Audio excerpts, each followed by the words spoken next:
So you're sitting in your chiropractor's office and you're waiting to get your routine adjustment, and you notice on the wall there's a picture of a small child and there's a caption underneath that says, "What about me?" And you start to consider, yeah, what about your children? What can a chiropractor do for my kids to develop sufficiency and allow them to maximize their potential and be as healthy as they possibly can be? Well, I'm here to discuss a couple of things with you that chiropractic can do to make your child as healthy as humanly possible and maximize their potential so they can live life to its fullest. I've developed what's called the 5 essentials for health and vitality for kids as a way of simplifying everything down, giving you guys some tools that you can use to bring home immediately and help your children grow and be healthy. Before we get to the chiropractic nuts and bolts, the subluxation, we're going to talk about a couple things that will help get to that point. The first and most important of the foundational information that I can give you is just to allow your kids to eat right.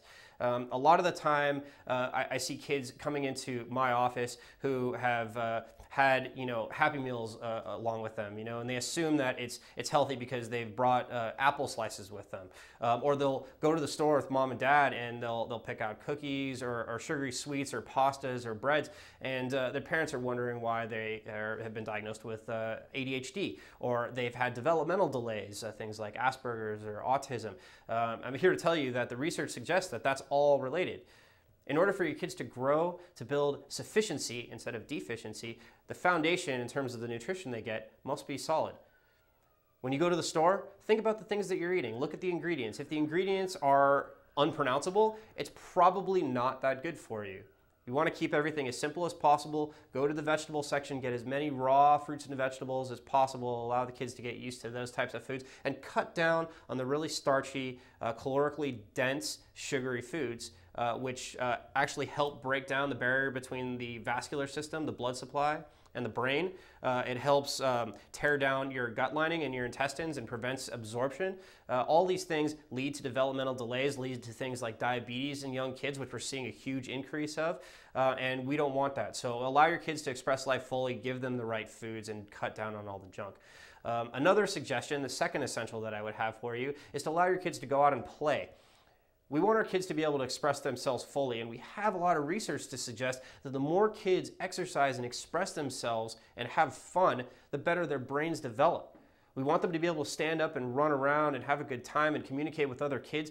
That brain development is essential. The more time they spend inside on the couch or in the chair watching TV or playing computer games, the less they can develop. The less interpersonal skills they'll develop, the less critical thinking that they will develop, and ultimately it will cause their brain to develop in an inappropriate way because of all the fast images that are coming at them. So we want them to go outside, we want them to play sports, we want them to play with other kids. It's the best way for them to have fun and grow into productive young adults. The third thing that I want to talk about, the third essential, is when you go to your doctor, ask questions. Start a dialogue with them about the medications that they're suggesting, or the vaccines that they want to give them, or even some drugs that the kids are noticing in their neighborhoods. It's important to do your research. It's important for you to investigate on your own, because a lot of the information that we're getting in the media about these medications that are becoming very popular is not 100% accurate. In fact, we're finding out that there are more side effects associated with a lot of these medications than there are good effects. And in fact, they're not side effects at all. They're just plain effects. They just cause a lot of damage. So if a kid comes into a doctor's office, the doctor says, well, he's kind of hyperactive, maybe we should put him on Ritalin, maybe we should put him on Adderall, maybe you should stop, put up a flag and say, hey, well, why should we do this? What are the side effects? What could potentially happen? I've seen too many cases in my office where kids have been on a laundry list of anti-anxiety medications, antidepressants, antipsychotics, and a whole host of other drugs that affect brain chemistry, and they've never ever talked to their physician about what that can do. It's vitally important that you look into this stuff before you cause any kind of toxicity with these young kids who are developing. The fourth thing that I want to talk about is to encourage your kids to learn a skill.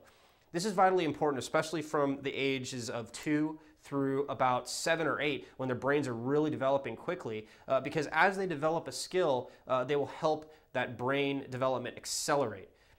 It will give them critical thinking skills that they'll be able to use throughout the rest of their lives, especially when they get to high school and college, so they can make good decisions and they can develop other skills that will help them in the workforce when they eventually get out into the real world. We've seen studies that have shown kids who learn technical skills at a young age actually do much better because they're able to accommodate a whole bunch of information as it comes in. There was a study that was done a few years ago that actually looked at the amount of time it takes for kids to be an expert at anything. And they found that the younger kids start, the better off they do later, because it takes about 10,000 hours of intense work and practice for them to be that skilled to do anything without thinking about it, where it's completely unconscious.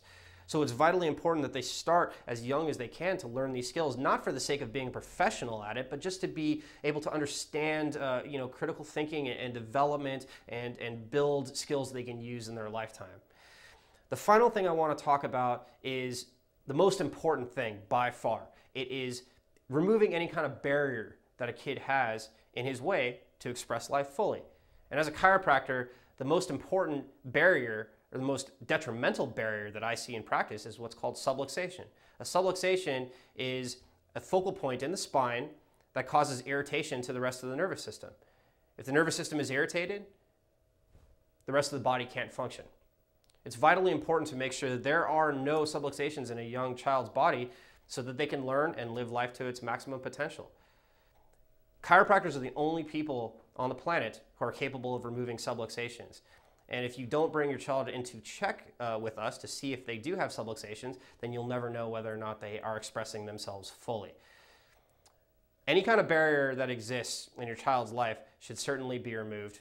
If it's subluxation or if it's a stumbling block at school, we think of it the same exact way. So bring your child in, get checked, we'll take care of you. And the next time you're in your chiropractor's office, think about this. What about your children?